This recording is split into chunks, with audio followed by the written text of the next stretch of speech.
তাড়াতাড়ি কিন্তু এই তালের পিঠা খাওয়ার দিন শেষ হয়ে যাবে, মানে তালের দিনকাল প্রায় শেষ হয়ে যাচ্ছে। আর এর আগে কিন্তু এই পিঠাটা খাওয়া চাই।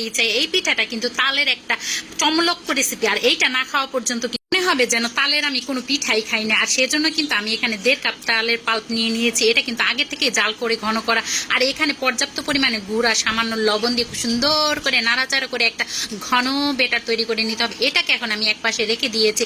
এখন সেই কড়াইতে কিন্তু আবার আমি দিয়ে দিলাম নারিকেল কোড়া, আর দিয়ে দিলাম আবারও গুড়।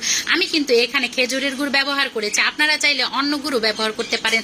এখন একটু নাড়াচাড়া করে এখানে আমি কিন্তু 1-1.5 টেবিল চামচের মতো গুঁড়া দুধ দিয়ে দিয়েছি। এখন এটাকে নাড়াচাড়া করে খুব সুন্দর করে একটা নারিকেলের পুর তৈরি করে নিতে হবে। সবশেষে কিন্তু 1 চামচ ঘি দিয়ে এটাকে খুব নাড়িয়ে নিতে হবে।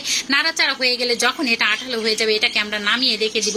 এখন চলে আসবো পরবর্তী ধাপে। এখন আমি এখানে প্রায় 1.5 কাপের মতো চালের গুঁড়ি নিয়ে নিয়েছি। এখন দিয়ে দেবো সেই যে জাল করে রেখেছিলাম তালের পাল্পটা গুড় দিয়ে, সেটা। এটা কিন্তু পর্যাপ্ত পরিমাণে গরম আছে, মানে এটা কিন্তু ঠান্ডা হলে চলবে না।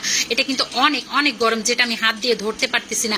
আমার যতটুকু গুড় লাগবে আমি ততটুকু গুড় দিয়ে এটাকে তৈরি করে নিব।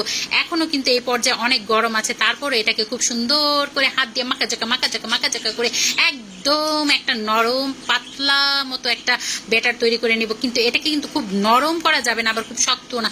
দেখতেই পেয়েছেন কিন্তু আমি কতটুকু নরম করেছি। এখন যেটা লাগবে সেটা হলো আমাদের কাঁঠাল পাতা। এই কাঁঠাল পাতা তুলতে গিয়ে কিন্তু আমার অনেক জায়গায় ঘুরতে গিয়ে হয়েছে, অনেক বাড়ি বাড়ি ঘুরতে গিয়েছে। সবাই কিন্তু এই কাঁঠাল পাতা দিতে চায় না। বাবা রে বাবা, ছাগলের কাঁঠাল পাতাও পেতে গিয়ে কত ঝামেলা পোহাতে হোক। যাই হোক, সেই কাঁঠাল পাতাটা খুব সুন্দর করে আমি ধুয়ে নিয়েছি। এখন চামচে করে সেই ব্যাটারটা খুব সুন্দরভাবে ছড়িয়ে দিয়েছি। আর তারপর সেই নারিকেলের পুরটা মাঝখানে দিয়ে পাতাটাকে খুব সুন্দর করে ভাজ দিলেই হয়ে যাবে কিন্তু আমাদের এই পিঠাটা। এটা কিন্তু দেখতে অনেক সুন্দর, আর খেতে কিন্তু তার চেয়েও বেশি মজা।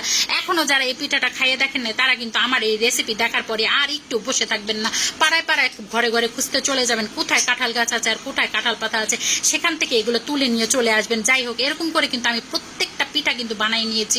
শুধু দিবেন আর ভাজ করবেন, তাইলে কিন্তু পিঠা বানানো হয়ে যাবে, কোনো ঝামেলা নাই। তারপর আমি একটা পাতিলের মধ্যে পানি ফুটাতে দিয়ে দিয়েছি, তার উপরে রাইস কুকারে পাত্র দিয়ে তার উপরে সেই পিঠাগুলো দিয়ে প্রায় 20 থেকে 25 মিনিট এগুলোকে সেদ্ধ করে নিয়েছি। এই যে দেখতে পেয়েছেন, যখনই কাঁঠাল পাতাটা এরকম রং চেঞ্জ করে ফেলবে, তখনই বুঝবেন যে আপনার পিঠাটা হয়ে গেছে। তারপর আমি একটা কাঁটা চামচ দিয়ে ঘুটে ঘুটে দেখছিলাম যে পিঠাটাকে আসলে হয়েছে কিনা। হ্যাঁ, আমার পিঠাটা কিন্তু খুব সুন্দর করে হয়ে গিয়েছে। এখন এগুলোকে সুন্দর করে নামিয়ে ফেলতে হবে। গরম গরম বের করে ফেলতেছে, হাতে কিন্তু অনেক পরিমাণে তাপ লাগতেছে। তারপর কি করবো, আপনাদের দেখাতে হবে না? ঠান্ডা হয়ে যাওয়া পর্যন্ত আর তার তর্স হয়েছে না। এই যে একটা ভেঙে দেখেছি, এই যে দেখতে পাচ্ছেন ভিতরটা কতটা মুলায়েম, কতটা সফট আর কতটা ক্রিমি ক্রিমি একটা ভাব চলে এসেছে। পিঠাটা এখনো যারা ট্রাই করেন নাই, আমার এই রেসিপি দেখে অবশ্যই অবশ্যই অবশ্যই ট্রাই করবেন। তো আজকে এই পর্যন্ত, সবাই ভালো থাকবেন, ধন্যবাদ, আসসালামু আলাইকুম।